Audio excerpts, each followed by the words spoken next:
What's up, guys? Welcome back to Engine25 Reviews. This is a show where I invite friends, colleagues, academics, filmmakers, others who are generally way funnier, smarter, or more qualified than me. We talk about movies and TV shows and nerd out about stuff we think is cool. If you like that, I'm going to pull the microphone closer, hit that subscribe button, ring that bell, and tell your friends. Um, for a while, I was trying to get episodes out every week or every couple of weeks. That's proving a challenge with life. But if you ring that bell, you'll never miss one. And I got a lot of episodes that I really want to do coming up in the fall. So keep a lookout. We're available on YouTube and as a video and as an audio podcast on Spotify, Apple Podcasts, Google Podcasts is still in the dock. That's no longer a thing. uh, Pocket Cast and Radio Public. It's a great start so far, guys. Just search Engine25 Reviews on your favorite service. No space in Engine25, or hit one of the links in the notes down below. My name is Brandon. I'm your host. You can find me at Engine25 on all the things. Sometimes there's an underscore at the end of the handle. Today we're talking Deadpool and Wolverine, which I'm very excited to chat about. I got a lot of thoughts. But before we get there, I want to introduce our guests. A couple of regulars on the show today. Catherine Burrell is a communication PhD student at the University of Massachusetts Amherst, specializing in film studies. She holds a BA in theater and film studies and an MA in communication and documentary studies.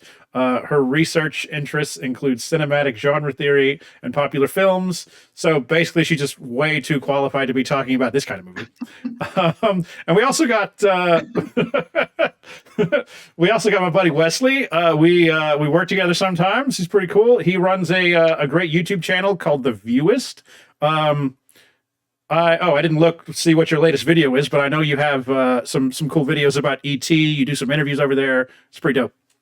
Yeah, I can relate to being bad at upload schedules because we have not uploaded anything all year. So follow anyway. There's stuff we've been sitting on that I need to get to, but there is other fun stuff there for the time being, at least. Yep, go over there and hit it. What's up with you, Katie? How's it going?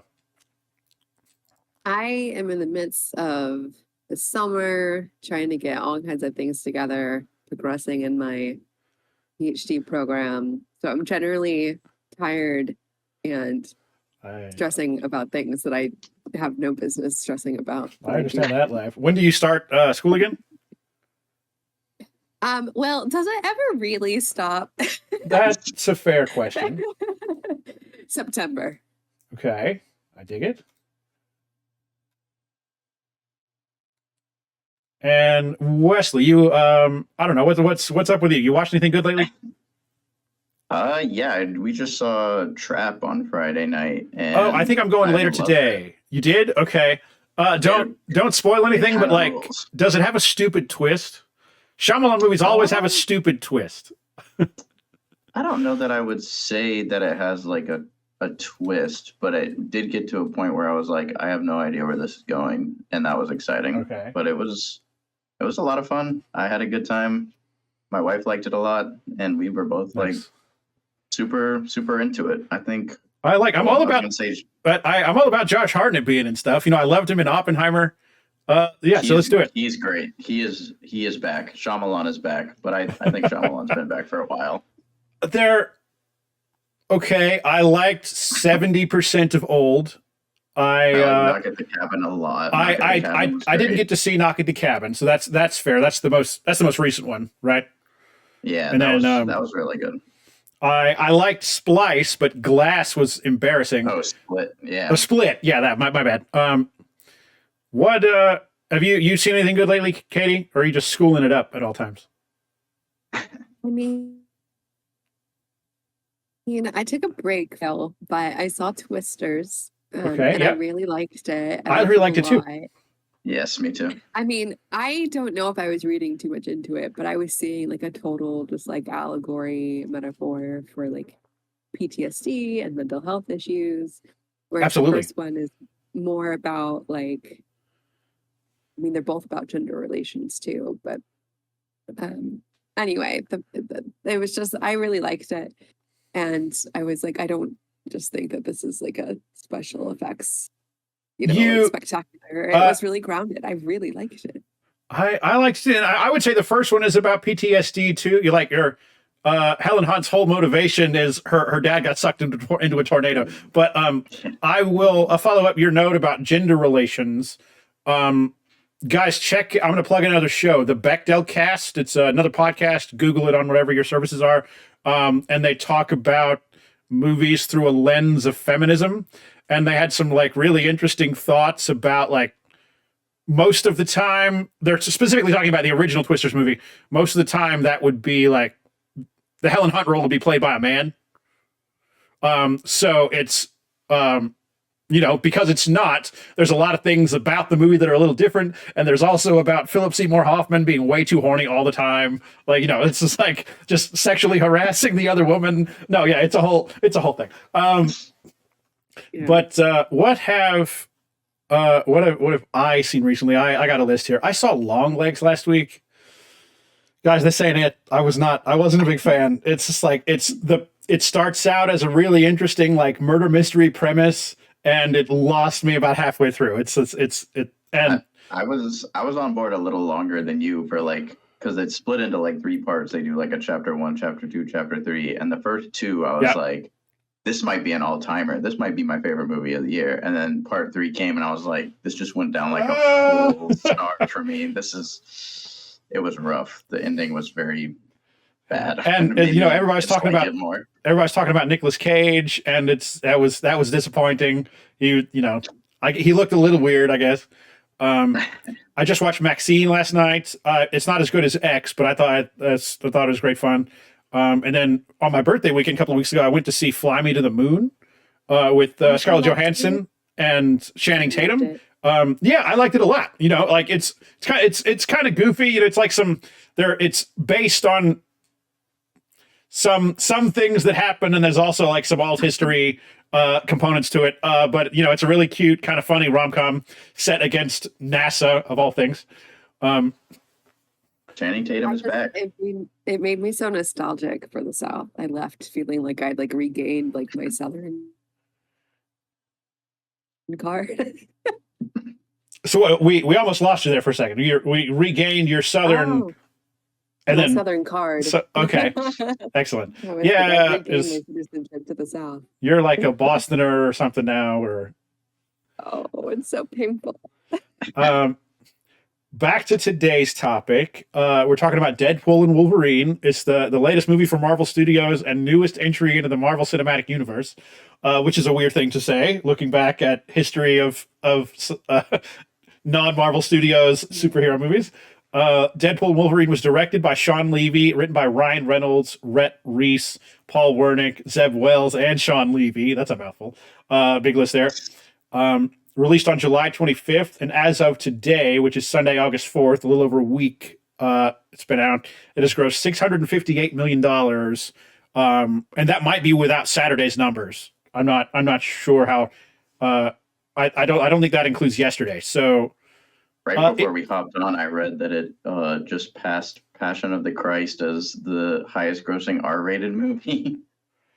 Wow. That might be domestic. Well, the Joker and Oppenheimer are the highest worldwide for sure. Yeah, I think it is domestic. Okay. But yeah, that's pretty wild. It's nuts. Being R-rated, and like Deadpool is kind of a goofy, weird thing. And those movies have been successful, but they don't make tons and tons of money. So it's like the Deadpool 2. I don't want to misspeak, but somewhere like respectable 700 or so, I want to say. But that's kind of where I expected this to top out. But no, like they're going for $1 billion in a Deadpool movie. Yeah, they too. Because I'm going to go see it a third time. So they might get it. All right. I had a plan, and I'm realizing that I'm wearing headphones, so my plan isn't going to work for just a second. But I do. Before we get into X-Men and Deadpool in detail, the X-Men are my fave. There've been quite a few X-Men movies. Some are pretty good, some are not so good. Hold on just a second. Where is this going? Oh, I already did. Okay.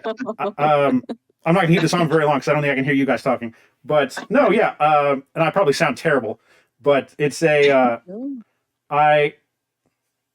I love Hugh Jackman's Wolverine. Wolverine has always had in the movies, like he's always front and center for the most part, which is not a thing in the comic books. He's like a loner kind of guy.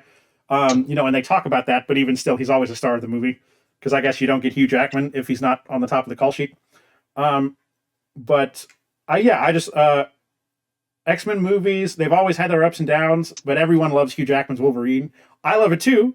I just, was glad later on when some other characters got their time to shine, and then in those later movies, Wolverine came back around again. And the Wolverine, the one set in Japan, is pretty okay. Logan is absolutely incredible. But I've still never seen the Wolverine. it's good. The ending is rough. It makes some mistakes in the third act that kind of ruin the whole thing. But Hugh Jackman's is great as always.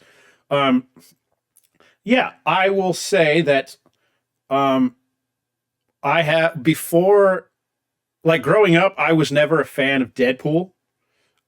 He's always annoyed me in comic books. He has shown up once or twice in cartoons. I'm not a fan of the breaking the fourth wall thing. Deadpool's annoying. I never liked Deadpool until that first movie. The first Deadpool movie it's a masterclass in how to make an action comedy. It's like very beat to beat to beat. It's streamlined. It's not too long. It's like it's so focused, but it's also like the jokes are intense. And even like looking back on it, okay, it's a little bit grating on a third or fourth viewing. But that first Deadpool movie always surprised me. I think the second one is also very good. It's not as focused, so it doesn't. I don't think it works quite as well. Then we come to Deadpool and Wolverine, which combines the Ryan Reynolds Deadpool and Hugh Jackman's Wolverine, and mixes it in with some of the things we know from the MCU, what is now kind of like the mainstream Marvel movies. Now that Disney owns Fox, and it's not perfect, but I think it's got it where it counts. Ryan Reynolds and Hugh Jackman are absolutely fantastic together. Maybe it overstays its welcome a bit. There are some jokes that don't work for me, but like overall, I really like this movie. Wesley, you go next. I know you've got some thoughts here. I liked the other two Deadpool movies, and actually I looked back on Letterboxd and I overrated the hell out of Deadpool 2. And I when I first saw those, I really liked them a lot. And then looking back, I tried to watch the first Deadpool with my wife a few years ago, and watching it at home, just two people, and not everyone in a theater laughing or whatever, you're like, this is not hitting us. Exactly. That's and that's how I feel about it too. Like there's some things that some jokes that definitely work for me, and others are like, can we please just move on? Yeah, so my opinion has definitely changed over the years because it's been a while since Deadpool 2, but I still went into this thinking well, it'll be fun in the theater. It's going to be a fun time, but I feel like most of the jokes didn't land for me. I like this movie in theory. I like the things, but I don't want to get too into spoilers yet, but just the execution of it. I think the first two Deadpool movies, it worked in their favor that it was lower budget, it was lower stakes. I totally agree with that fact. Yeah, absolutely. Yeah, and this was oh, we can do whatever we want, and it's yeah, you can, but should you? Okay. It was a little all over the place for me. Story wise, it didn't really make sense, and I would have been fine with that because it's just a fun romp, but a lot of it relies too heavy on the story where it's they over explain a lot of things, and I was I don't know, this is not working for me. And the humor this time was, I think, the biggest point of contention for me, because I feel a lot of it was just not the greatest. It was a lot of oh, this guy thinks this guy is hot, isn't that the craziest thing? I'm well, not that crazy. A lot of it was just very like frat boy ish. Like, and our theater was loving it. And I was looking around like, am I going crazy? Why? What am I not connecting with here? Like there are a few really good gags, but it was a little few and far between for me this time. But yeah, other than that, it was fine. I'm also an admitted Ryan Reynolds hater a little bit. Like his shtick has gotten older and older and older for me. It feels like he's Deadpool all the time. I can't watch interviews with him. I don't know if I've seen a movie he was in since Deadpool 2, but I don't know. Just his whole thing has kind of gotten on my nerves over the years, and this is like it's that times 100 in this movie. Like I saw If a little earlier this year, and like it's a kids movie, so he's subdued just from that fact, but yeah, I mean, I agree. That's he can be very annoying. That's fair. And it drives me nuts because people are like, "Oh, he's so genuine." He doesn't seem genuine to me ever in anything. He feels like it's constant shtick all the time, constantly on, like Mr. Sarcastic, and I'm like, this sucks. All right, Katie. There were some fun moments. Yeah. Katie, I know you got thoughts. I have a lot of thoughts. And basically they're all the opposite. I'm always the party pooper, but which is fine. I think my internet's going in and out, so I apologize. But I'll say I view it from like two different perspectives simultaneously. One is just like a fan, just like in the theater to have a good time. And the other one is like this like bigger picture academic assessment perspective. Okay. Like as a fan, I was really happy. And I think that was more of the goal. I think maybe what Wesley's saying is like that doesn't quite hit right, is that it's consciously more of a parody than anything else. I don't think it's trying to be like action comedy as much as it is just like we have all of this stuff to do and that's ridiculous. And so we're just going to go with it. And it feels a little off because of that, which is totally like it kind of just like one thing after the other. And then how do you get to some places? And we're just going to like reference it like this so that the audience has a frame of mind of what we were thinking. And I think that's where some of those things come in, kind of like the joke they make about Mad Max. Yeah. And I'm like, okay, like they're trying to create a frame of reference. And I think the more academic side of me is saying they're doing this and using this humor, using this kind of like overdone parody style because they have so many references that they have to make and get people on board with. So it's much more self-reflexive than even the first two, which I'm actually not a fan of. I don't really like the first two Deadpool movies. Okay, fair. I like them less now than I did when they were new, but like I really like the first one still. I mean, they're fine. They're fine movies. They're fine. I just could not get into them. And at this one, I don't know what it is. The humor made more sense to me. I turned to my friend and I was like, you know what's really sad is that I'm discovering that I think like this is my sense of humor.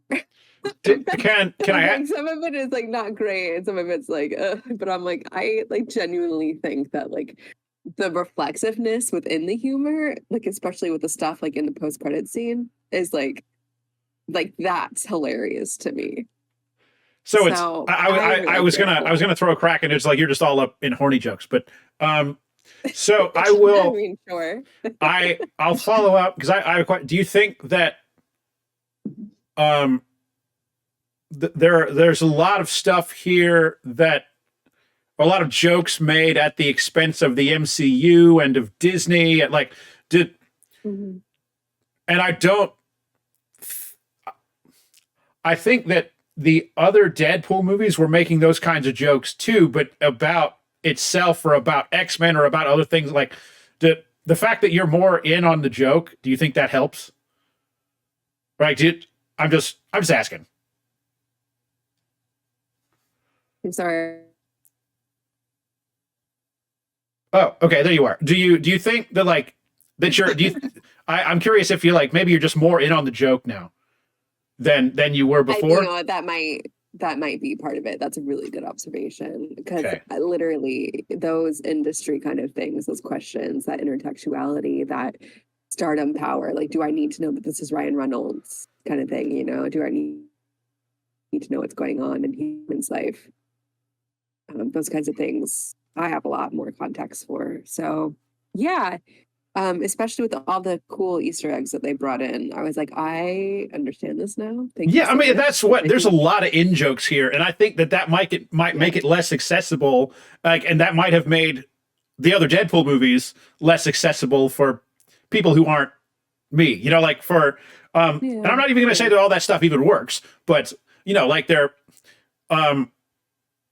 at that point they might have been afraid to make fun of the bit. Like they might have been afraid to make fun of the king in the house. Yeah. So they were just he just has a different approach. He doesn't mind getting made fun of, I feel like. absolutely not. Yeah. It's not even just like the Marvel or DC or X-Men like lore. Even it's just pop culture. Yes, and you know, and like culture. there are jokes here about movies that were never actually made, and we'll expound on that in a bit. But like, you have to know about that to get the whole picture. Does that make like? And I didn't even know about some of that, but I had little bits of references that like made me go like, oh, I kind of know what this is. Okay, so you don't even have to know the whole story in some instances.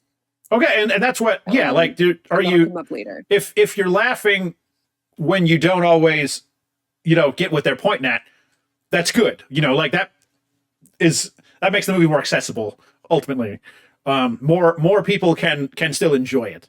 And that's, you know, that's my question. And it's hard for me to tell because, you know, I live and breathe the stuff. I listen to news about this every day. Right. So it's my daily commute is what happened in Hollywood, what's going on with James Gunn's Superman, like where, you know, like that kind of shit. That's why I'm don't even shocked. Talk to me about James Gunn's Superman. That is off limits. We're going to talk about it. Not okay. Not that's, I don't want to spend time in this show, but we're going to talk about it. That's why I'm shocked that general audiences are liking this movie as much as they do, because so much of this was like the Deadpool movies have always been kind of in jokes and that sort of thing, but this in particular, there's so many layers to it. Like my dad has seen a lot of Marvel movies over the years, like even way back the Fox ones that they reference in this, and he had to turn to me and be like, "Who is this guy playing?" I'm like, "Well, it's the guy that he played years ago," and like he was asking me all sorts of things, and I had mentioned something, and he's like, "Oh, he never wore the yellow suit. I could have sworn he wore the yellow suit in something else." So I was like, "No, that's why they made such a big deal about it." So I'm like, I don't know how much the post-credit scene of in the post-credit scene of the Wolverine, he opens a briefcase and the brown and orange is in there and it has the wings, but he never puts it on. They just like, haha, you're never, you know, it's like a joke almost, like you're never gonna get this. And that wasn't even the blue, that was like that one of the ones in one of the, we'll talk about that. I was gonna say it wasn't even the yellow. I want to add here though, because I think this is really interesting from the perspective of like not knowing all these details but still being aware. And so like there's a dichotomy here between being marveled out or like superheroed out. That's been happening for like the last 5 years. People are getting tired, but also that audiences are not dupes. They know what's going on, even if they don't know the specifics. So I think like this movie gives general audiences, more credit than just like going in to see a superhero movie. They're like, we know that you know more than you're letting on. I want to believe that that's the case, and you know that's why I ask these questions. It's like, you know, if you're not in on the joke, are you still laughing? Maybe you think it's funny for a different reason. Is there enough information that, you know, like, and it's this is a classic cultural studies perspective. Yeah, the academic side. Stuart Hall wrote about it. He said, like, legitimately in pop culture, like, people are not cultural dupes. Like, they can make their own decisions. Trust your audience. Like they're smarter than they let on. So, you know, we've been talking about the jokes. Like, does it work? Is it too much? Like it's definitely a lot, and there's some nonsense here, like deliberately so almost. There's some like the premise is very like the whole multiversal thing is very silly, and the TVA is it was an obscure thing from the comic books. Like it came up in the Loki show, but there, if they've proven anything, it's that people who are watching movies don't want to have to watch 27 TV shows in order to feel like they're enjoying movies. So, there is it too much? There's just I almost think this movie should have been PG-13, and that would be because I think the jokes that work the best are the ones that aren't even like inappropriate. I think when they get the R rating, they wanted to try so hard to be like, oh, it's still rated R. Oh, we're still raunchy. We're still this. And it's like not necessarily funny. I mean, I guess some people think it's funny, but it gets to a point where you're like, oh, okay, we get it. Pegging. Like, okay. But I think some of the smarter jokes were the ones that weren't necessarily inappropriate. They were like in jokes or referencing something. Like a lot of the funnier jokes, but one of them is a spoiler that I'm thinking of specifically, but a lot of them were not the dirty jokes. They were, and I sound like a prude saying that, but it got to be a lot where I was like, okay, how much more do we need of fuck? Like, I totally agree. The better jokes are the PG-13 ones for sure. Yeah. Okay. I'm making notes in the runners because I want to loop back on that, and it's not necessarily that I think that they're good jokes, but they poke fun at a couple of things that I want to touch on in the spoilers regarding specific characters. Wesley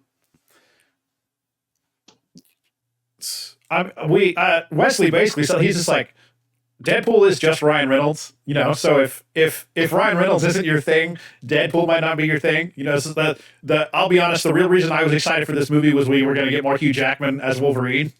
Yeah, that was kind of my selling point. And he absolutely delivered. Like Hugh Jackman is amazing. They have a very simple but kind of heartfelt story from Wolverine here. It's a very exposition heavy, which is, take it or leave it. Sometimes that works. Sometimes it feels very clunky. Just as a general note, not necessarily about this movie. We've Mr. Paradox, played by Matthew McFadden from Succession. And in Succession, he's just kind of an asshole. I guess they all are, to be fair. But okay, let's give him some credit too, though. I've never seen Succession, but this man is also Mr. Darcy. Okay. Oh yeah, he is. When? What? No, tell me. 2005, Pride and Prejudice. Okay, it's always Joe, right? Opposite Keira Knightley. Okay, that has come up before on this show. Was it my favorite movie? Was it in Barbie? When did we talk about this before? Okay. Darcy, the 1995 BBC miniseries came up in Barbie. Not the one that Matthew McFadden. Oh yeah, I watched the Keira Knightley one recently, like earlier this year, maybe. That is very good. Pretty. And then we had as I guess you could call the main villain, even like that's arguably Matthew McFadden, but Emma Corrin as Cassandra Nova, who is the long lost twin sister of Charles Xavier. And as a guy who used to read a bunch of comic books, I didn't know who this character was until they were talking about her being in until the trailer came out, and they were like, "Is that Cassandra Nova?" So I looked up Cassandra Nova, and her origin story is bullshit. It's absolute nonsense. I liked her in the movie, and she has, she's like demented. She got this wicked, like disturbing sense of humor. And like there's a lot of really intense violence surrounding this character. And like the way she uses her powers is basically she has to stick her fingers in your brain, and that is like invasive and disturbing and like very gross. No, yes, that's the only part of this movie that I wish was like more graphic, because like the way they do that effect, the brain fingers, it did not work for me. Oh no, sorry, we have thunderstorms rolling through today. No, all good. No, yeah, like this. I like the I wanted that to be gory. Fingers coming out of eye sockets and nostrils and fake. I read the other day she actually wears prosthetic fingertips to make her fingers look more long and weird through most of the movie. So that's cool.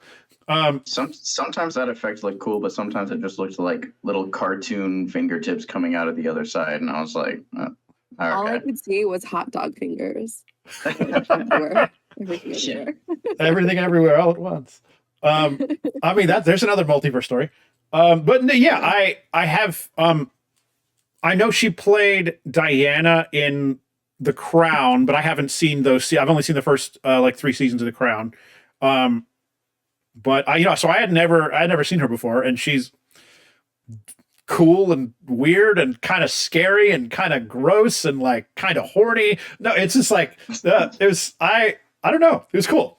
I liked her a lot. Choices as an actress, you could kind of see where she was able to kind of like play around and take some liberties, Yeah. especially physically. And I was like, she really did a good job. And she has like a really, excuse me, the Emma Corrin is this non-binary, so the character is female, the actor is non-binary. But Cassandra Nova, she has a very like high pitched kind of feminine voice, which is like not imposing or like it's not intimidating at all, except it is like I don't know. It's just there's a really interesting balance there, and yeah, she makes a lot of interesting choices, and she's really unhinged, and it's really fun. Anyone else in the general cast we want to talk about leaning towards people who are in the trailers for the non spoilers? Anyone? I think that's it, honestly. Okay. I mean, the Spoiler alert: there are other characters in the movie who we haven't talked about yet. We'll get there. the OG Deadpool characters, like I feel so bad for what's her name, Vanessa Morena Baccarin. I love her. Yeah, because I guess in Deadpool 2, Tim Miller wanted to come back and make her a mutant. Because I guess in the comics she becomes a mutant, but I don't know. she's become such a like nothing character. She's like his whole arc revolves around her in like both of these last 2 movies, including this one.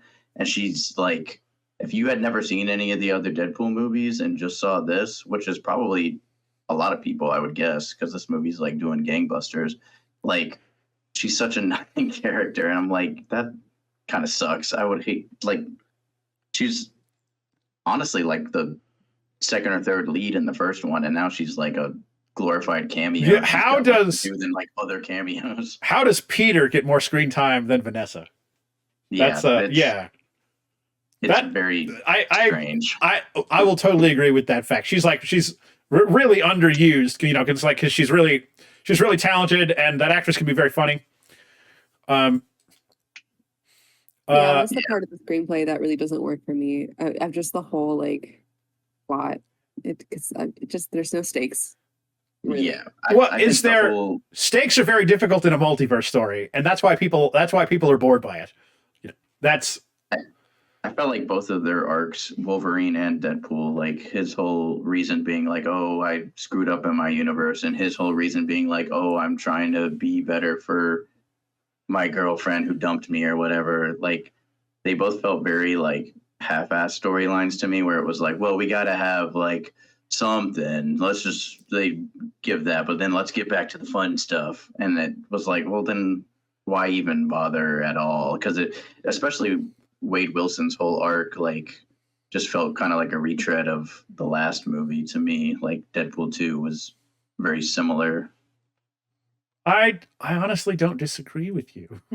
I get like in this movie, like he's trying to make something of himself, and it's he knows he makes everything a joke, and maybe he should do less of it. That kind, he's trying to go somewhere. I do want to I want to touch on the look of the movie. It's specifically like Sean Levy. He's made some movies that I really like. Like I really dig the Night of the Museum movies. Other than like ancient Egyptian characters being whitewashed is kind of terrible. But no, there's certainly that first one is really fun, and the sequels are okay too. He's done some other things. He is a comedy director, not an action director. I did not like most of the fight scenes. I'll explain why a little bit later. But no, yeah, it's like the way everything is staged is, or the way the fight scenes are staged is generally very poor in my opinion, unless it's played for a joke, and they are not all played for a joke, but many of them, not all of them. But yeah, it's just like it doesn't really. A lot of them don't really work in my opinion. Yeah, I feel like people are taking Sean Levy too serious now because, like, I don't know, all of his other movies are very much like director for hire. You're not like Big Fat Liar and what else did he do? Stuff like that. I mean, he's like he's a vision. creator on Stranger Things. You know, the guy's got the chops. I would argue he does not have the chops. What? But it's again, he's a comedy director. When the comedy is what's happening, it's pretty. It really works. I think when he started buddying up with Ryan Reynolds, people started treating him like he's kind of the guy, and I don't know that he's the guy. But he also had like a quote recently when this movie came out where he said something like, "Oh, I don't make movies for like the four cool kids in the corner. I make populist cinema," and that was like populist. Yeah, that feels bad. Yeah, like I don't know. I feel like populist. Yeah, he said he makes populist cinema.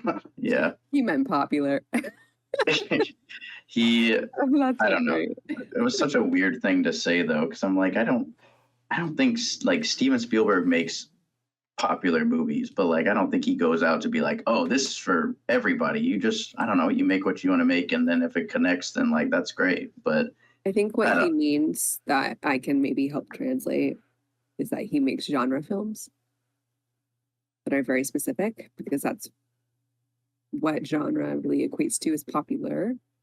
Yeah, you don't get a lot of genre in art film. I could go on and on, but essentially, I think that he means he's following formula. Is Oppenheimer a genre movie? It's definitely a popular movie. I would argue that it's mainstream, considering it made almost $1 billion. Is it I would not call it art cinema. No. Okay. I don't think Christopher Nolan would either. And that's fair. It's a complicated question. It is, and that's and with Sean Levy, though, I feel like what he means is like I'm doing genre, I'm following a formula. So whether that means it's on this film or that film or whatever film, he's like, I'm not worried so much about pushing the envelope. I'm worried about delivering for people. Okay. I dig that. Yeah. I think that's what he means. There one more bit we want to touch on before we go into the spoiler section. Katie, you wanted to talk about studio dynamics. Can you? Yeah, that's essentially what my dissertation is going to kind of be about. I will just say, because I don't want to do any spoilers, but my main idea coming into this was, so it's about the studios, but it's also about streaming versus cinema and what streaming does to genre theory and how the cinema industry operates specifically. Okay. And so I knew that Loki was going to be in this movie. I knew the TVA was a thing. We all knew that for a while. And so that dynamic between like how much do you put in and how do audiences here we are. So how much do you put in? How much do audiences want to interact? Like Wesley, you said when we started watching the first two Deadpool films back, not in the theater, was like not a very enjoyable experience, I guess. Yeah. So what does streaming do when you have to acknowledge all of that together, when you know that this film is also going to be streaming on one particular platform in a matter of time? So that's the basis of it, but you can't ignore the studio implications of that and the different ways that those behind the scenes deals are going to end up impacting that streaming quality. So it all kind of goes together. There's some other things about, so not specifically just 20th Century Fox and Disney. There's other conversations to be had here that we could do later, but I wanted to know from you guys, like, where were your heads at between the two? What were you expecting versus not expecting from this film? Especially given like all of the different strikes and deals that have gone through in the last 5 years. I expected to kind of like it, not love it, for a lot of the reasons that I have talked about. I think I actually walked out of it higher on it than I anticipated. But, like I came for Hugh Jackman. There are some other people here too. I enjoyed most of them, but, that's I think we will, if we're talking about the Fox thing, like, I guess Marvel is a big part of that. There's some other, like, I'm really excited for the new Alien movie, and that only exists because of the Fox merger. But like, it's beginning to look more and more like we're going to look back on the Fox buyout and feel like it was a mistake. And I don't. It's one of the biggest company acquisitions in history. It was like $89 billion. Like that 89 billion, the B word, like 89 of those. No, it's crazy. And it's like, has it, that was 5 years ago. Has it earned them $89 billion? That, not to say that it was ever going to be a short-term thing. Cause that's obviously they got it for the library content, but Disney Plus is a success. It is not Netflix. It is not, that it didn't take off and run away like Disney and all of these other companies making their own streaming platforms are like obviously hoping that it would, because there's the big kid on the block and then there's everybody else, and Disney Plus has a more than respectable subscriber base. It's like over 100 million. I want to say it's not Netflix. Netflix has 3 times as many. Then Netflix also changes quite often. That's true, and Disney Plus has, it came out 5 years ago. It has only had one significant price increase. They just released a new bundle. You can now get it bundled with Max, which is weird, but okay, sure, I accept. But in the same amount of time, Netflix has gone up at least twice. I would say Disney Plus original content is generally better, maybe, but that might just be because of the things I'm watching. Disney Plus, I wouldn't say Disney Plus does a great job of this, but they are better about making their releases like events, kind of, sorta, as opposed to Netflix, where like literally every Friday Netflix has a new movie and an 8-episode TV show, like every Friday. So it's so much stuff just gets lost, like falls through the cracks. Like I don't know. I can't name the last 10 things that came out on Netflix, but Red Notice was the biggest movie ever made, wasn't it? According to Netflix, everyone has seen Red Notice. We all have Red Notice fever. Katie, did you watch It's Red really Notice? I did. Did you? I did not. Okay. That's very interesting though, because Netflix chooses their things to hype a lot, like Bridgerton, something like that, And then you've got Zack Snyder's films that people do and don't like. There are 3 things that sell newspapers. Similarly, there are 3 things that sell tickets. It's tragedy, sex, and Superman. So it's Superman being the sensational, but it's a Perry White quote. He's a character in Superman, but. Superheroes, tragedy, sex, and superheroes. Those are the 3 things that sell tickets. That's why people are signing up for Netflix, so they can watch, Bridgerton and shit. There's another Sex Drive. No, I don't know. I like Stranger Things. Is that they like to pick and choose their things that they know are going to do well and have a following. And that's part of their strategy, and they're like, but why are they spending the money on the other stuff that they know isn't going to work? Because it's international. Because it keeps their numbers going, it keeps their revenue going, it keeps their catalogs in different countries that change all the time. We're talking about like the paradox of a national niche audience or a national global niche audience, like all those things together. And so they're operating, trying to bring people in from different countries, from different places, and then mold them together, but also be separate. So they're going on all the time, and it's a different dynamic from Disney. But I don't think it means that like Disney Plus is just deleting shows, So that's a whole thing. But in this context of, it is a whole thing.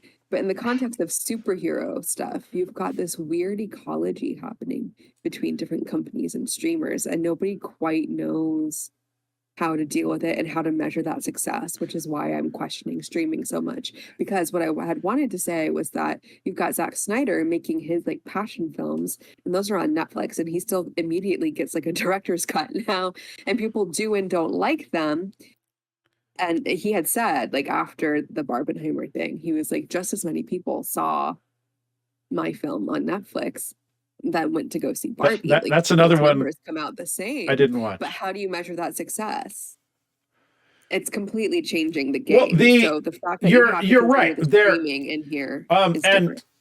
Reed Hastings or whoever the CEO over there is now, like, he comes out and says something like, "We have never canceled a successful show." Yeah. So share your metrics of success, and they will fight tooth and nail until the end of time against having to do that. They had to give up more ground than they wanted because of the actor strike, right? Now if a specific show hits a certain metric, they then have to share numbers. They didn't have to do that before. And they don't even have to share it with the public. They have to share it with SAG, right? So like it's possible that those come out. You know, they're good journalists in the industry, but it's not like they're coming out with an announcement that said 150 million people watched Red Notice. You know, like they're never going to do that. And they're going to fight tooth and nail against the requirement. Netflix does have like their quarterly reports or whatever they are, and they do give numbers on that. But how those numbers are reported is what people don't know. That's true. So it's not okay. How are you measuring this is what people are very interested to know. And I don't know, like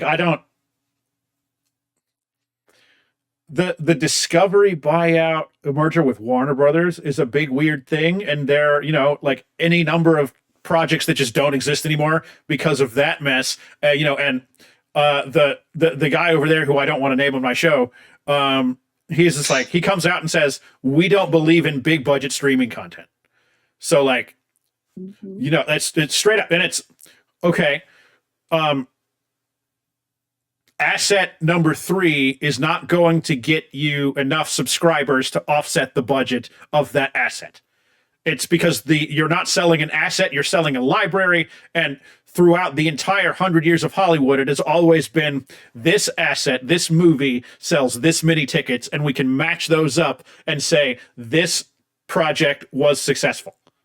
And streaming doesn't really allow you to do that because it's not one-to-one anymore. You don't have a movie that releases that has earned this much money, has sold this many tickets, has sold this many home video copies off the shelf at Walmart. You know, you don't have those numbers anymore to like. It's not one to one. Yeah, it's not at all. But what's very interesting is that what it does bring back is this idea of the studio catalog, because it does. Because you had the studio back in the day that said, even though they were measuring off of individual films, that was, how can we get this person? How do we retain them? What's the contract? How much can we bank off of this? How much do we recycle the image? How much do we change it? That's all genre theory. That is true. And then you have today the same streamers trying to use different people to create a cohesive library that's also has enough variation to bring enough people in. So they're saying, how do we make this look like Disney Plus versus how is this Netflix? And what's the formula here? What does it look like? Or even Paramount Plus or HBO. Netflix was the first to learn it. Disney Plus followed suit. Max probably had it. People don't pay for, or they don't stick around for library content. No. They will join, you know, they join Disney Plus because they know they're going to get 100 years of Disney movies, and then they watch their three favorite movies and that one TV show they liked in the 90s, and then they cancel their subscription. It is not. Well, research shows that people choose what to watch on Netflix in particular, not based on what comes up on their For You page or here's what we think that you would like. It's about word of mouth. It's about the connection between people. It's about absolutely. If people are talking about a show, that's a new show. That's not library content. That's a new release. Exactly. But then at the same time, I feel like a lot of the most popular movies on Netflix at any given time, or any of the streamers really, end up being things that were theatrically released. It gives it like some sort of air of legitimacy. Like over the years, more and more, it seems like the direct to streaming movies have become the new direct to DVD. And I think people are like realizing that as a whole, because you look at like the top 10 on Netflix and it could be like a movie that was not a big hit when it was in theaters and now it's a hit on Netflix. But for whatever reason, people gravitate to the theatrically released movies a lot more. Well, it's because it's still a requirement for the Academy Award. You still have those like very systematic things in place that are going to elevate those things. But I find it so interesting, and why like the studio merger concept is so important in the streaming conversation when you put something into the theater. Because then at the same time, on something like Netflix, like when they acquire Friends, the TV show, and the catalog, like all of a sudden that's popular again and people are watching it and a new generation gets to discover it too. And so then you have this like straight from the cinema to streaming when that gets acquired, and then people want to watch that for whatever reason. And then you have re-releases or things new to discover, like new to you instead of new. And so there's a whole thing going on here, which I think is encapsulated in some of the things, specifically not so much on the television side, but on the cinema side, that are encapsulated in this movie based on its making, look, the things that happen in it, the decisions that are made, and things like that. Okay. It's so complicated now. I mean, yeah. And you're like, I know. I love it. No, there's no simple answer, and that's. I think as far as this movie's relationship with 20th Century Fox, the thing I keep seeing people say is like, oh, this is such a love letter to those movies, to those Fox superhero movies. This was a love letter to those. And I felt like it's not. It felt very weird, like the little montage at the end set to the Green Day song. Just the fact that it's coming from Disney just gave me the ick. It felt very grim to me because it's like, oh, we loved these movies. And it's like, well, yeah, they could have kept making them. You bought them. Why are you memorializing them? Question, though, because this is part of that whole ecology. Sure. Is it Disney or is it Feige? Because if it's Feige, he was working on all of those. Yeah, Feige was ground floor on that first X-Men movie. Like that's he goes way back. True. So that's a good question. I like it in theory, but just seeing the 20th Century Fox logo at the end of that montage, and after seeing what we had just saw, once again, I don't want to get into spoilers too much, but I would argue that even the some of the characters that show up in this aren't really treated like lovingly. It's kind of like, oh, get a load of these guys. I agree. Like, we're going to talk about that. I have the parody thing. I think that's the parody aspect. I'll follow that up with, because I have seen people ask, like, why did Marvel sell off all their properties? Like, why all those movies are terrible? Okay, we would not have the MCU if it were it not for movies like Blade or X-Men or Spider-Man, because Marvel was drowning. They were on the verge of collapse in the late 90s, so they sold off movie rights to all their properties. And that's what. Had they not done that, number one, Marvel would have just gone away. Marvel Entertainment, Marvel comic books, poof. Maybe somebody would have bought them up. Who knows? But, Marvel as we know it would not exist. And then because of like the weird... It would have been totally different. Like they might not have absolutely ever made an Iron Man movie. They made an Iron Man movie because that's what was available. Hey kids, I'm not saying anything bad about Iron Man. I love Tony Stark. I love Robert Downey Jr. Iron Man was a B-tier hero before his movie. Yeah. He was a second-tier superhero. He was not the top dog. And then his movie came out and that changed everything. But Iron Man would not have been the first movie, were it not because of the weird rights entanglements that Marvel found themselves in. You know what I mean? The first set of 6 Avengers were the characters that they were because of those weird rights things. And again, we wouldn't have any of those movies if Marvel hadn't sold their soul. As some people want to say, like, why did we could have gotten a good Spider-Man movie earlier, or like, all of this mess, or like what those. I like 2 of the Blade movies. I think the third one, which ironically has Ryan Reynolds, is pretty bad. Oh shit! I just revealed something. We're gonna go to spoilers in a second. But I love the Tobey movies, the Tobey Maguire Spider-Man movies.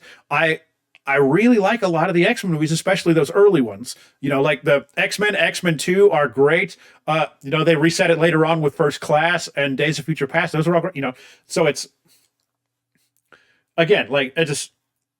Go back to the Kevin Feige point. He was there, and he was kind of the one that realized, and you can look this up, he's been quoted like, because Wolverine, Hugh Jackman is not the picture of Wolverine from the comic books, but that doesn't matter if you get the character right. And Kevin Feige, he was there and he realized it, and he used that as the template for the MCU, so it's without. Okay, like there's a range of these old Fox movies or New Line movies actually, and they range in quality.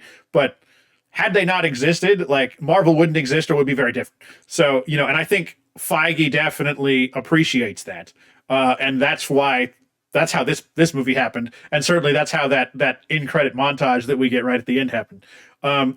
Anything else we want to talk about before we go to spoilers? I think we need to get into spoilers. Yeah, like it's hard to dance around a lot of this stuff, and I'm the worst at it. So, now we can talk about why this is actually my favorite movie. Let's do it. Hold on. The thing didn't work.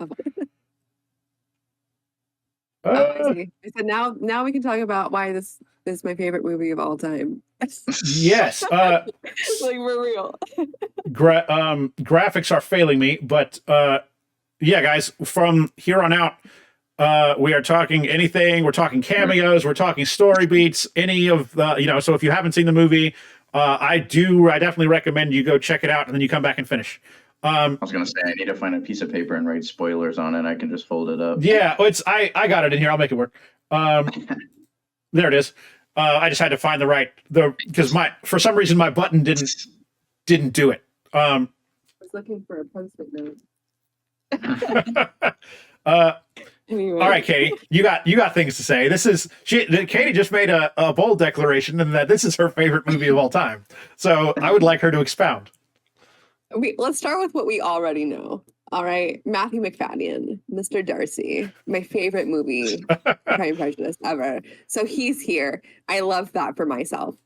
And then number 2, this is the not so far-reaching one, is Chris Evans coming in, Johnny Storm. They fake you out entirely, and it's amazing. And I went through so many emotions in the span of like that minute and a half. I was like, what is happening? And I left my body, and it was amazing. Because I love Chris Evans. Chris Evans is like my American celebrity movie crush, okay?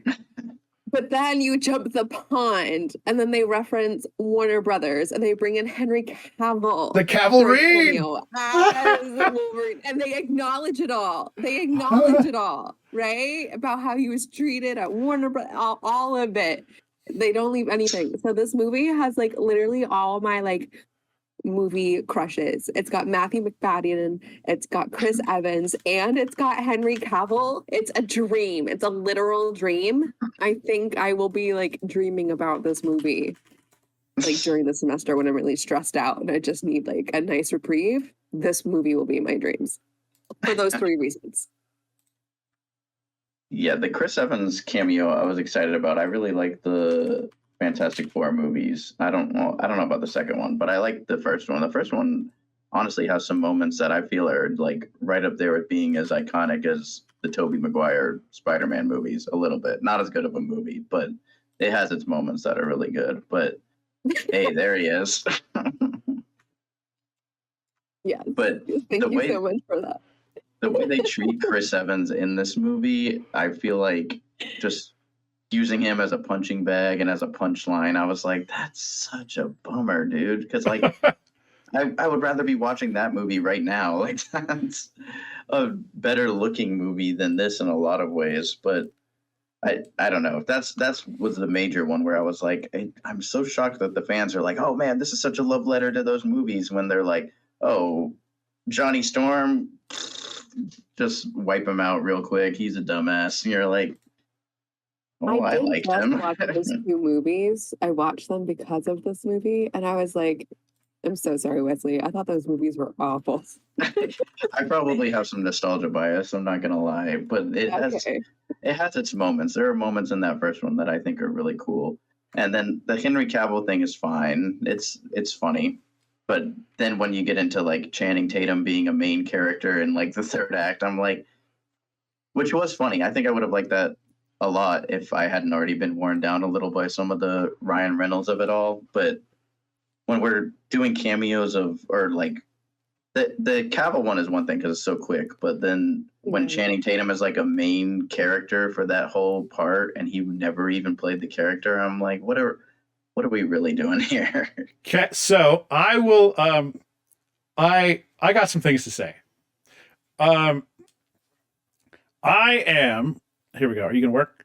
Oh, did I hit the wrong button before? Is that what it was?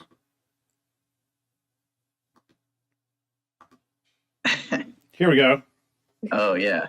I'm a Gambit guy. So I have thoughts.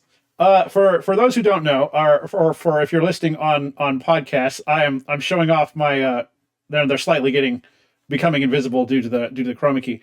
But I am showing off my Gambit action figures. I have a pop figure and a new figure from X-Men '97. I've got awesome, honestly. I love that figure. Yeah, no, it's really great. Gambit he's a comic book character. He was supposed to be played in an X-Men movie by Channing Tatum, and you can Google it. In 2015, 2016, Channing Tatum literally signed a contract to play Gambit in a solo movie and further X-Men movies. And then all of that was canned after the Fox buyout. And Taylor Kitsch played him in X-Men Origins Wolverine. That had already happened, and no, he didn't. He didn't play him. Okay. I got some things to say. Channing Tatum was never the guy. He was never the right choice.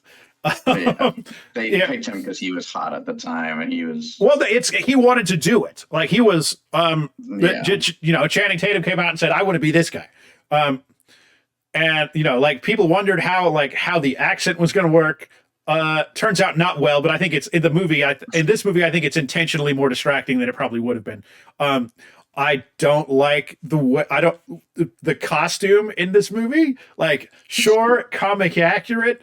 The big fat, like, why is the jacket so shiny? I don't like it. It should just be it should just be dark leather. Why is it shiny? And then like, okay, the pink. All right. Here's I knew you were wearing the shirt. Yeah, I knew it. A t-shirt that actually no longer fits because it's from a much skinnier time in my life.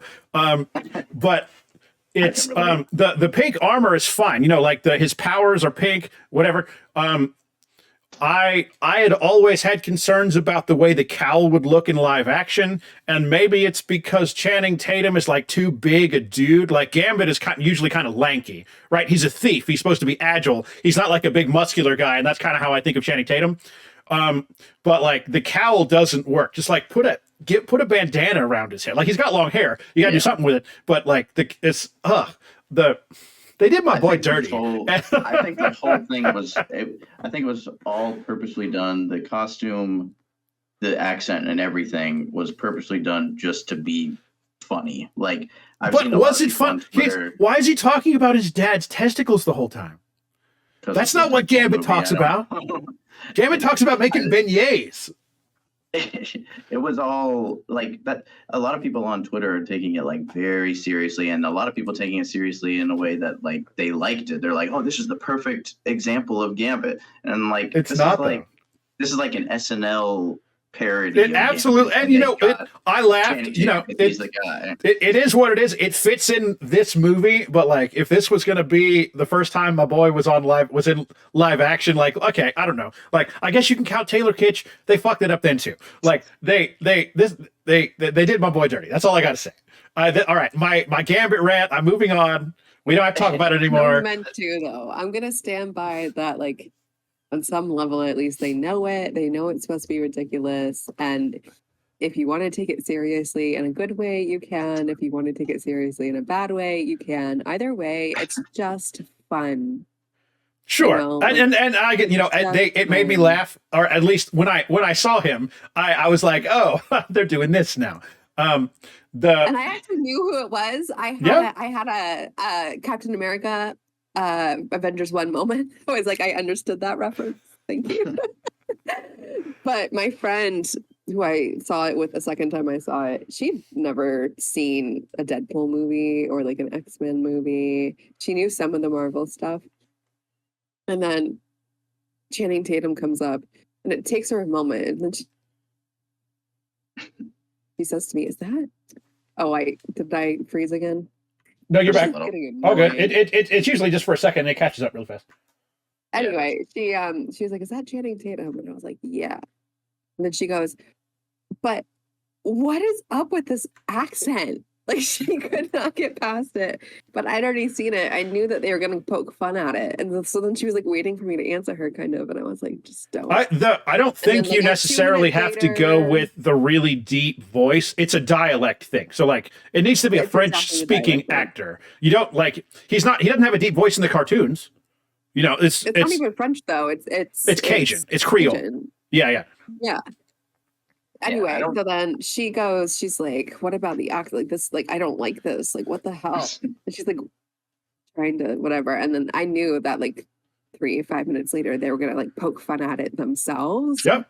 So I was like, my role here is like, not even like, I don't have to do any of this like pop culture, like self-reflexive exposition. And then she was like, I can't believe that they said that. Like, I can't believe that they just acknowledged it. And she found it hilarious that they did.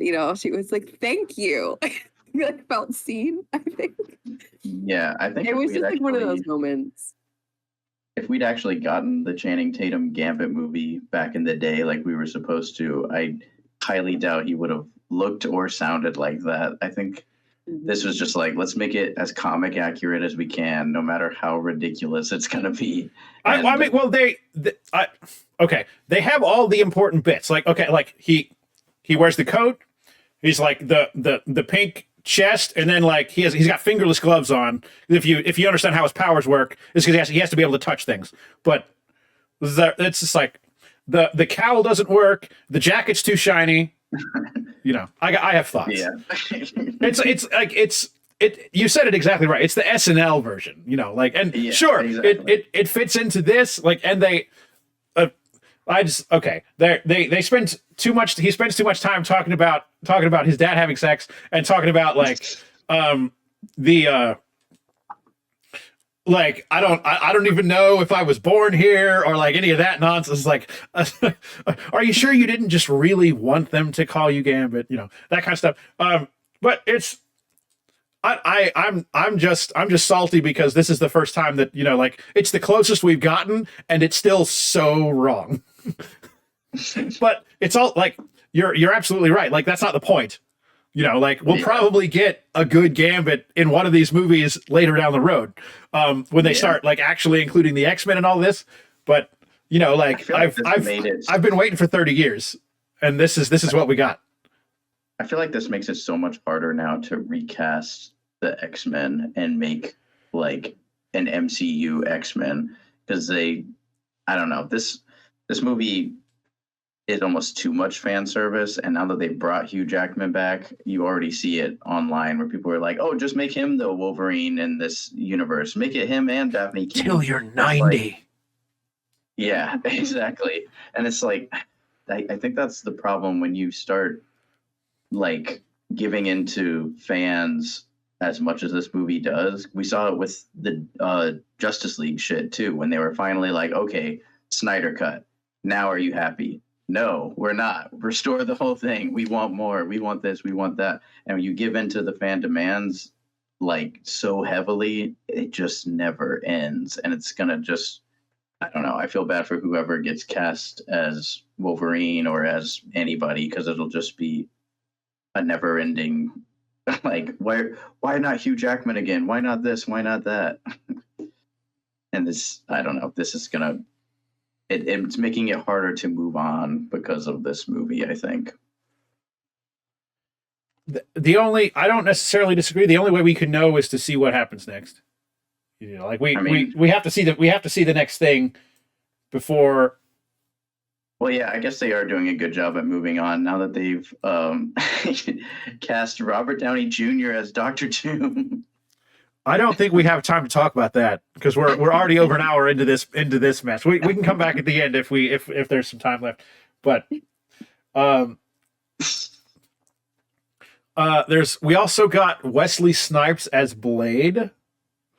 What's up with that? Yeah. Sure. I mean, that one, considering like he had already played the character and like ultimately did a pretty good job. Like I was super okay with that one. But it was cool to see him. But I don't know. Once again, it's like I like seeing all of these people again. Well, especially him. Him and Chris Evans are probably the most excited. Like the most, like those are the movies I liked back in the day the most. But right.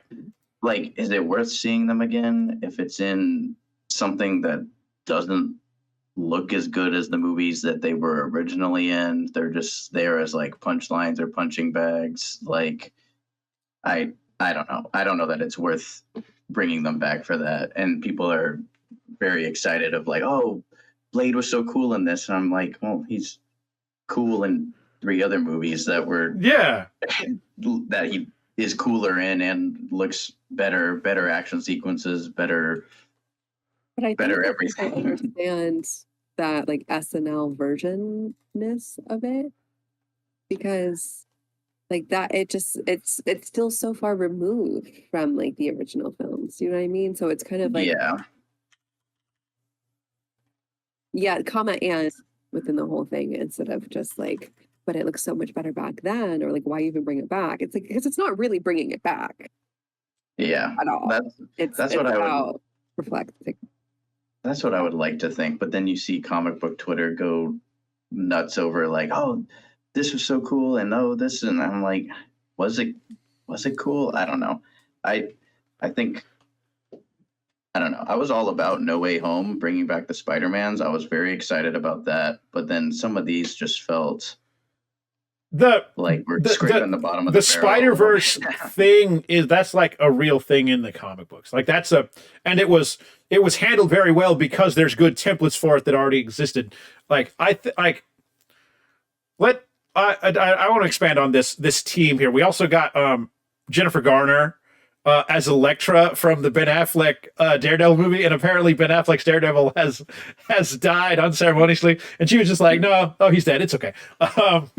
We shook that up pretty quick. One of the best jokes in the movie was her going, "Eh." Yeah.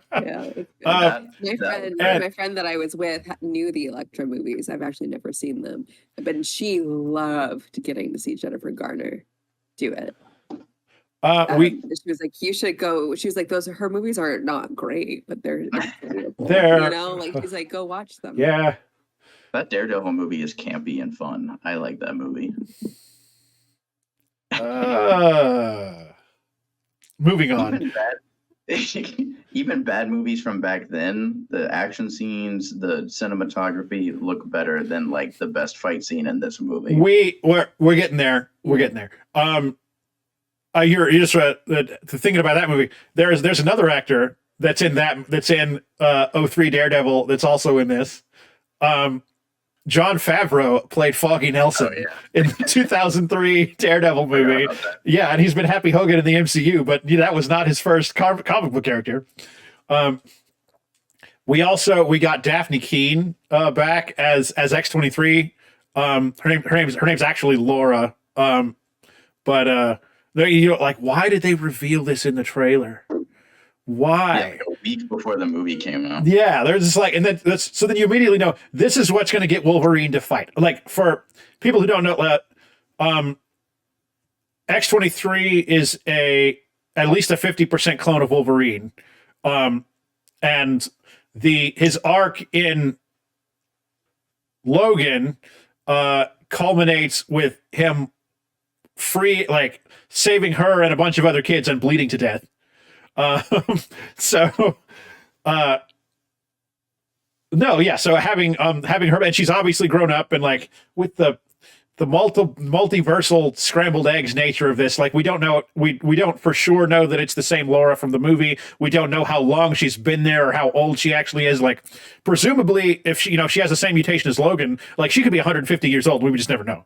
It's not, they don't expound on that. So like the timeline of all this mess is very confusing and very weird.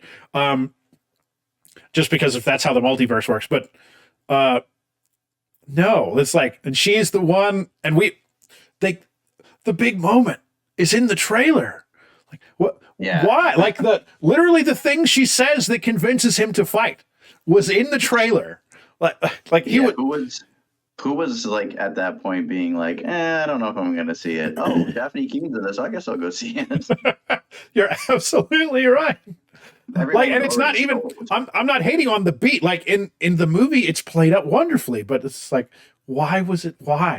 Or show her doing, but put her in the trailer doing something else. The gag where she like puts on her 12-year-old sunglasses before she murks a bunch of dudes. Put that in the trailer, and then everybody will be like, holy shit, it's Daphne Keene. But like the emotional climax of the movie for Logan was in the trailer. Yeah, I do like that scene between her and Hugh Jackman when they're sitting by a fire. Is that right? Yeah. And that was kind of the biggest moment where I was like, okay, this kind of has the emotional center, but then it's like, well, you get that better in Logan, and now she's talking to a Wolverine that she doesn't even really know, and it's kind of, I don't know, the multiverse stuff kind of messes with me a little bit. With like, I almost felt that way with it's not multiverse, I guess it's time travel in Endgame, where it's interesting that like at the end they're fighting Thanos, but they're fighting an earlier Thanos that's not the Thanos that did the things that. And I have had to explain to like people who, some other friends who enjoy these movies, but don't like, they're not as in it as I am. Like, why is Gamora back in Guardians 3? What's up with that? And then it's like, so that's a. Why is Gamora? Why is Gamora? Exactly. So there's this. It's little things like that have to be explained because we're dealing with time travel, and now we're dealing with the multiverse. And is it our Logan, or is it that Logan, or is it Henry Cavill, or is it Tiny Logan? Yeah. and then it's weird to wrap this up in a bow where it's like, oh, she's sitting at the dinner table and it's X-23 and Logan, and it's like, well, that once again, that's not her Logan. It's not. She does not know this guy. She's known this guy for a day, maybe. But like, I agree. But like, if you meet someone who looks like another, like it's going to bring back those memories, And she would have spent the rest of her life as a prisoner. She had like, whether or not he feels a connection to her, she feels it for him. Like, and I almost said like, or I almost expected Logan to be like, when they said this is when they're explaining like this is Laura, blah blah blah. She's like, I almost thought he would say I know who she is, and that she would be one of the ones who died with the X-Men. And we didn't get that moment, but like I think it. Like ultimately, I think it works. Like, and that's the whole thing. Like, I do. The X-Men movies have never really. Like, the thing that they've never gotten right about Wolverine is that Wolverine was always the wrong guy. Wolverine is a loner, like, and it's like, and he very quickly, like, heel turns and becomes part of a team in the movies, and then he's like the main character in most of those X-Men movies. And that is not the case in X-Men comic books. That's not the case in X-Men cartoons, except literally the one where Wolverine's name is in the title. Like there's a cartoon called Wolverine and the X-Men, which is actually not, it's actually pretty okay. But it's most of the time he's just he's around, you know, like he fights when he has to fight. And you know, like he's not the leader for sure, you know, like, and that's Right. for people who watched X-Men 97, like Cyclops is the leader. Cyclops is useless in most of those movies. Like, what's up with that? You know, so it's It's kind of a bummer. you know, like Cyclops is Back. often kind of a douchebag, but he's a good leader. You know, like that's his role in the outfit. I did like you mentioned Tiny Logan. I like the whole like looking for Wolverines, and he does all of the different comic looks, like all the classic Wolverine looks through comics. Old Man Logan and Patch, and then like Logan is supposed to be very tiny and very hairy. He's like 5'2", and he takes his shirt off, and he's basically he's a very hairy short king. He's a bear, you know. So it's like we got that, and it's still Henry Cavill, but they shrink him. Or it's Hugh Jackman, right? I mean, well, then I said, well, yeah, it's Hugh Jackman. Henry Cavill is also huge. You know, he's like 6'3". The best suit in the whole movie is that brown. It's like brownish, tannish. It's from the comics. I don't know. Yeah, the brown and orange. Yeah. That looks better than the suit that he wears for the whole movie. And that is like honestly he wears the brown and orange in more comics than he does the yellow. Like, and not to say that, you know, he switches back and forth, or depends on who the artist is, or maybe there's a reason they've kind of justified the reason for the yellow suit is so that people shoot at him. Because, you know, like he's the one that can take it. But having you know, regeneration is I guess a common power, but nobody can do it like Wolverine. Or is it? In this movie. Well, I mean, 95% of the Deadpools can regenerate. Yeah. I talked about action scenes earlier, and that's a spoiler. Like, because the one I really want to talk about is kind of a spoiler because it involves excuse me, I should mute before I burp. The Deadpool Corps, which is like all the variants of Deadpool in the comic books, and most of those are like actually off the page. But like, okay, before we get there, what I said earlier was Sean Levy is a comedy director, not an action director, and I stand by that because like a lot of these fight scenes are very poorly staged. It's impossible to tell what's actually going on, like unless they are specifically played for a joke.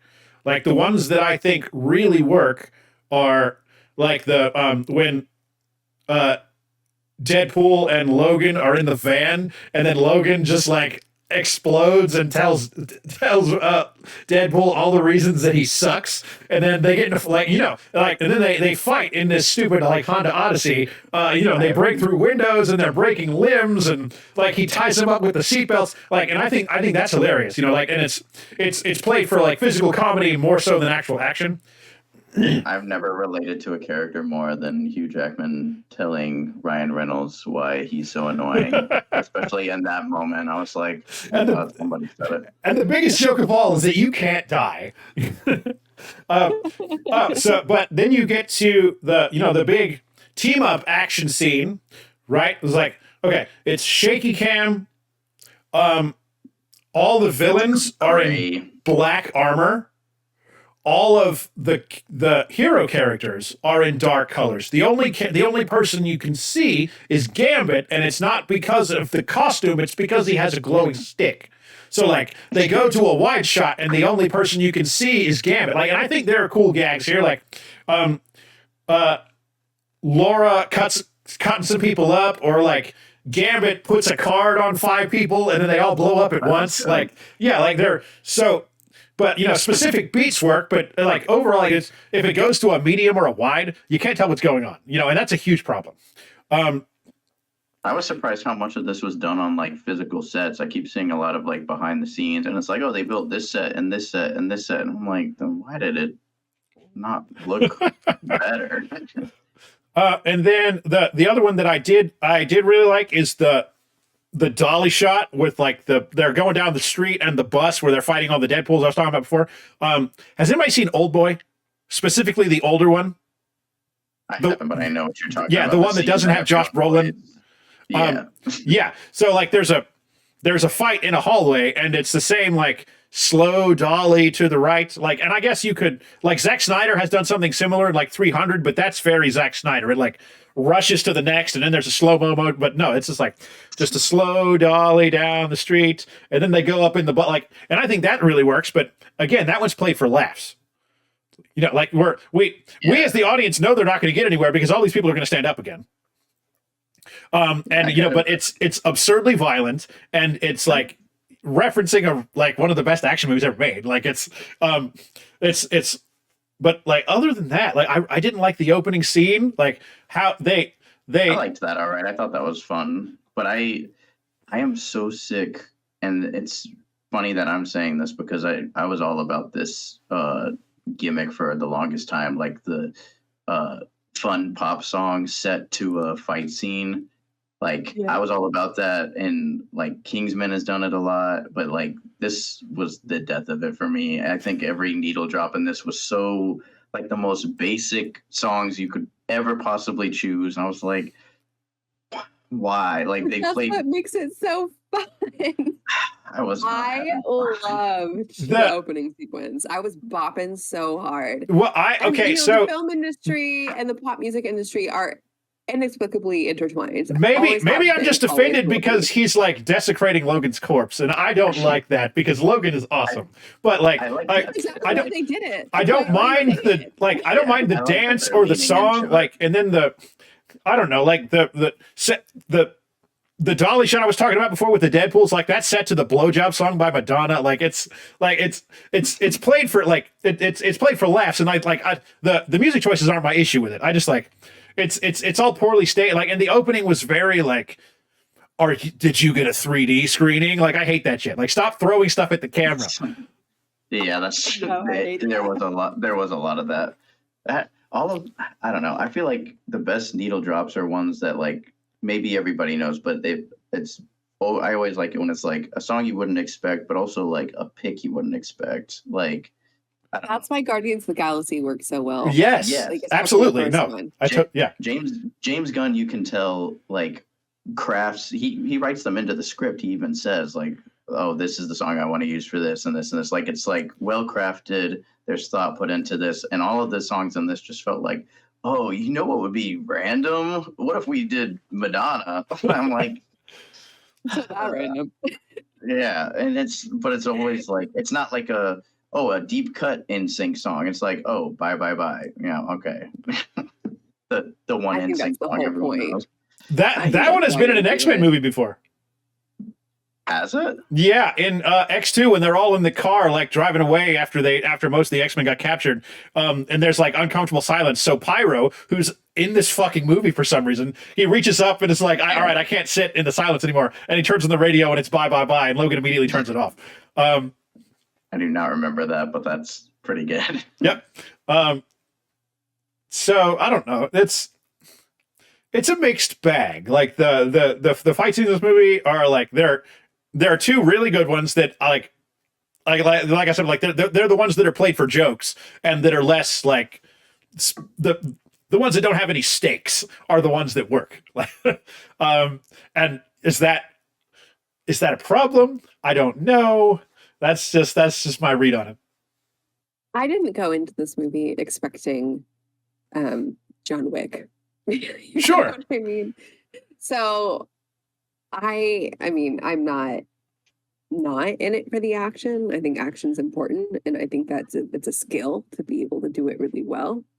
It's just obviously not what they were trying to highlight here. Because I think it's one of those things that's maybe been kind of that's part of being marveled out. Maybe. Yeah. I don't know.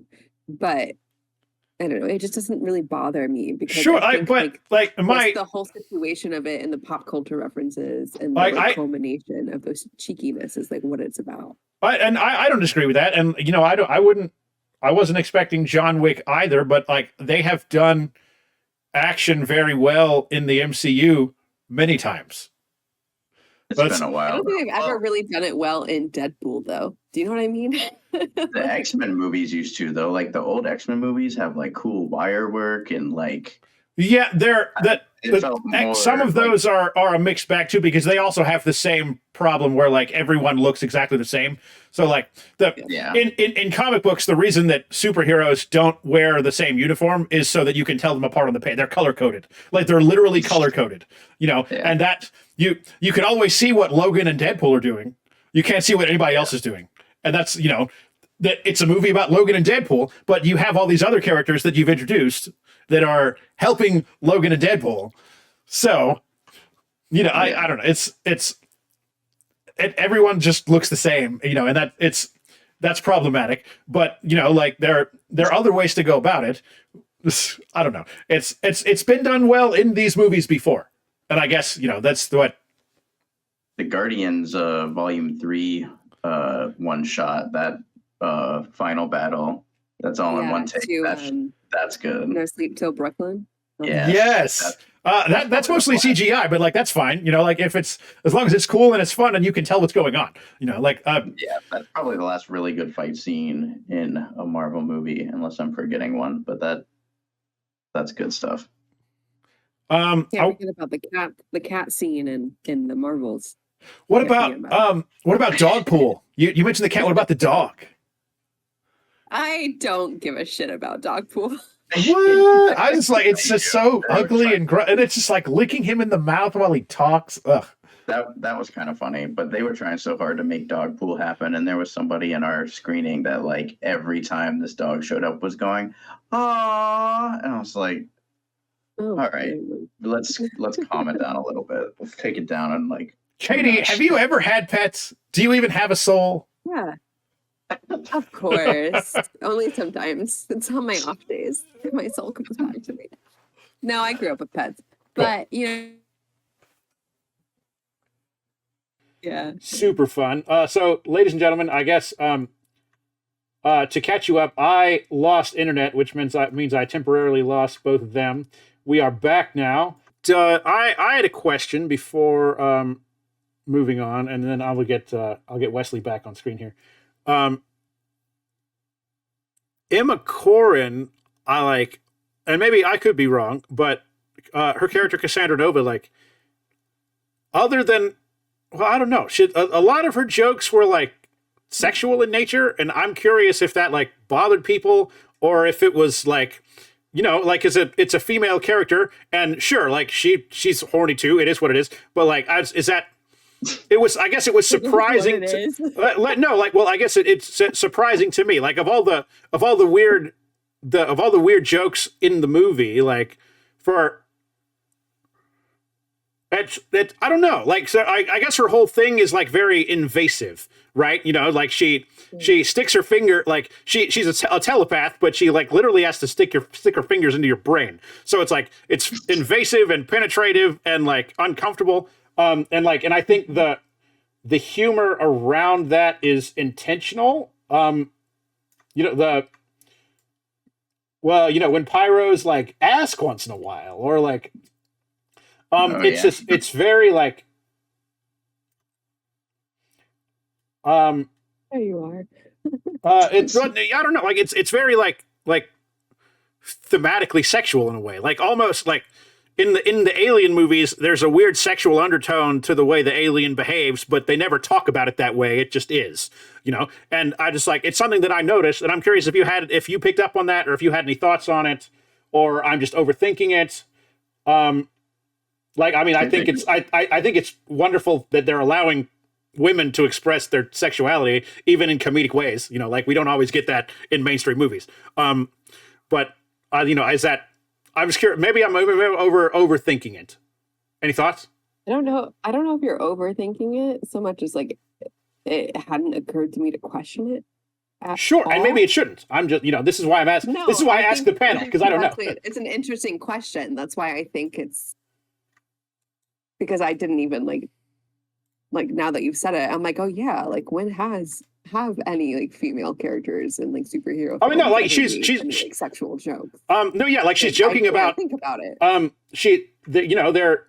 They're standing there and she's bleeding out, and they have her life in their hands, and like she's joking about masturbating. Like does that? Yeah. Oh no, I got that. But like it's that. But no, but it's played for laughs. But like there's there are layers to that I think are very interesting. Yeah, no, Yeah. and I'm not disagreeing with you. I think it's really, really interesting. I just hadn't. I mean, obviously, I picked up on like the finger things and like the. Well, yeah, it's all very like sexual and penetrative and assaulting. And But in terms of like this movie and framing it with a reference of like other movies and other women and other superhero movies and Sure. and the type of comedy, like I hadn't realized until you said I it. mean, like, was I don't oh, think, yeah. like, nobody really makes jokes like that. yeah, like I don't think a masturbation joke is out of place in a Deadpool movie. It's going to be Ryan Reynolds who says it, and this was, it's a female character, and I don't know that makes it any different. But that's why I posed the question.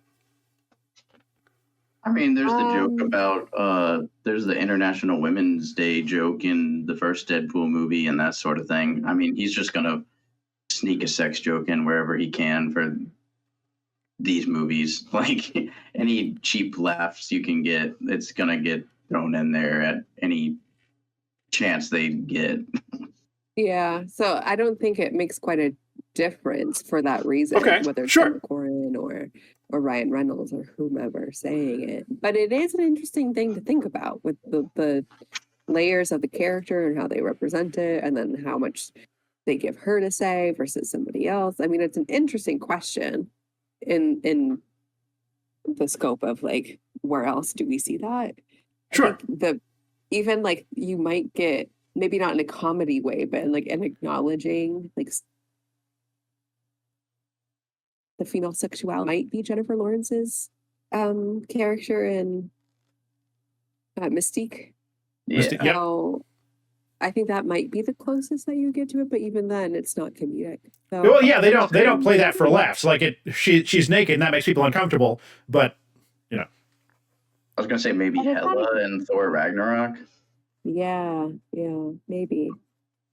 but I don't know that she's like fully sexual. I think she's just kind of she like her vibe. costume is kind of slinky. Yeah. yeah. Yeah, I mean, I hadn't noticed. I mean, and so maybe it's nothing, but it's just moment. Yeah, it's culturally, that's interesting. Yeah, and I don't know. Yeah, it seems very like a very subtly sexual character that's like played seriously, but also for laughs. Like because there's interesting layers to it, and that's not always something that we get from a female character, particularly in a mainstream superhero movie. Usually, if a character in this kind of movie is sexualized, then it's played for the benefit of horny men, and that's not what's happening here. Yeah, that's true. Exactly. That's really interesting. Let's not give them too much credit, though. Well, yeah, there's always a balance. Sure. There's also a lot of jokes in this that I wasn't offended. I was more so just like eye rolling because there's a lot of like cancel culture, woke mob, R slur, like a lot of jokes. And I was like, the first two Deadpool movies didn't give me that vibe. They were irreverent, sure, but it wasn't Sure. this. And then there was a lot of jokes like that I was like, I mean, like, and you were you like subtly hinted about like there's some like homophobic kind of stuff, like, and that doesn't that feels bad, like. And I know a lot of people are trying to be like, oh, Deadpool is pan in the comics, and it's like, well, that might be, but I don't think this movie is genuinely trying to engage with that in any real way. They're clearly just being like, oh, this guy thinks Deadpool has a nice ass. Isn't that crazy? And it's like, oh, I guess. And they don't know how to do it at the press tour either, because I saw one interview where they were like, so this is kind of like a rom-com between Deadpool and Wolverine, and Hugh and Ryan were like, no. And then in another interview, they were kind of like, they kind of like banter, like, they were kind of alluding to it and that it was like kind of different and just like, well, it's because Deadpool loves him, but Logan hates Deadpool. That's the shtick. Like more, it's not like they don't really come around at the end. It's just like Logan just decides to tolerate him. But it's about like the codes in it too, because it is actually very kind of like rom-com coded, especially at the end. It's a buddy movie more than that, though. Like I feel like I see more of this dynamic in movies about two dudes than movies about a man and a woman. And maybe I'm Maybe I'm The wrong first, in that, the, but the first Deadpool has kind of like rom-com elements. Yeah, absolutely. It came out And on then, Valentine's Day weekend, even. it did, didn't it? Yeah, it sure did.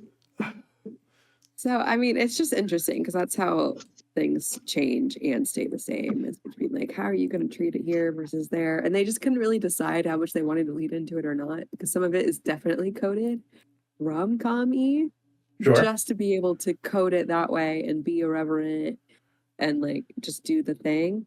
And then obviously some of it is buddy movie, and then some of it is buddy road movie. And so like, Yeah. you just go with it. But people desperately, I think, were kind of like wanting it to kind of be rom-com like, and then when you get into some of the humor in it, then it doesn't quite work. And I don't think they knew how to work with that either. They were also like, okay, we're Disney now. How are we supposed to like say we're doing a rom-com between Deadpool and Wolverine? And so then they Yeah. do it irreverently, but they didn't even know how they wanted to approach it. But I think that's interesting that people are going, it's buddy movie. No, it's rom-com, but it's like this, but it's not like that. And this is why I do what I do. It doesn't cleanly fit into a box. You're Yeah, trying to box it up. Nothing does, but yeah. There was a tweet going around recently where somebody posted a screenshot from this movie and a screenshot from Venom with like Tom Hardy and Venom, and they were like, I need more of whatever this is. People are like, you would love 48 Hours or like but any buddy cop movie. Like that is what you are looking for. This is a thing that exists. That's good. Also, I got to show off an action figure that's slightly relevant. Go for it. Here's the Hugh Jackman as Van Helsing. I love it. Yeah, I was all about that movie when it came out. That I've had for like 20 years or however long Van Helsing has been out. They had the coolest merch for that movie. They had like a full castle that I had, and I wish I still did. You had, wow. Okay, cool. I mean, I get it's definitely a toy movie. It's people who don't know, it was directed by Stephen Sommers, who did like the Mummy movies with Brendan Fraser. So it's like it's goofy, but it's really fun. Like I actually really like the stuff with with Frankenstein's monster, but then there's like all this stuff with vampires having babies and they're creepy bat creatures, and it doesn't really work. They need to stop making Hugh Jackman come back to play Wolverine and let him come back and play an old grizzled Van Helsing. I would be there opening weekend. I probably would too, but like not because I'd expect to like it.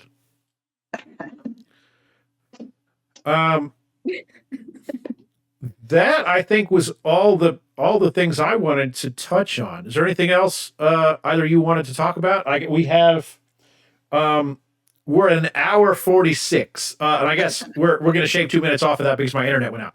But do we want to touch on the Comic-Con stuff? No, I think that's much too early. I don't think it really. I mean, we're not going to know until we've seen one of those movies. Like the Fantastic Four movie looks great. You know, the concept art's incredible. The vibes are right. So we'll you know, and that'll be the first time. So I guess we're at Comic-Con, at San Diego Comic-Con 2024, they announced that Robert Downey Jr. is coming back to play Doctor Doom, and it's weird, and I don't get it, and I don't know, it's a weird thing.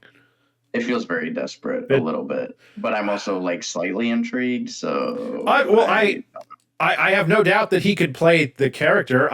The problem is that we're colored by 16 years of Iron Man, and that's just going to confuse people. Anyway, as always, I want to thank my guests for being on the show, and anyone who's hung out with us for almost 2 hours. Thanks a lot for watching. If you want to hear more, don't forget to like and subscribe. My name is Brandon. I'm Engine25 on all the things, sometimes with an underscore. You can find us on YouTube and podcast services by searching Engine25 Reviews, no space in Engine25. We'll be back soon with another review, and until then, go watch a movie, guys.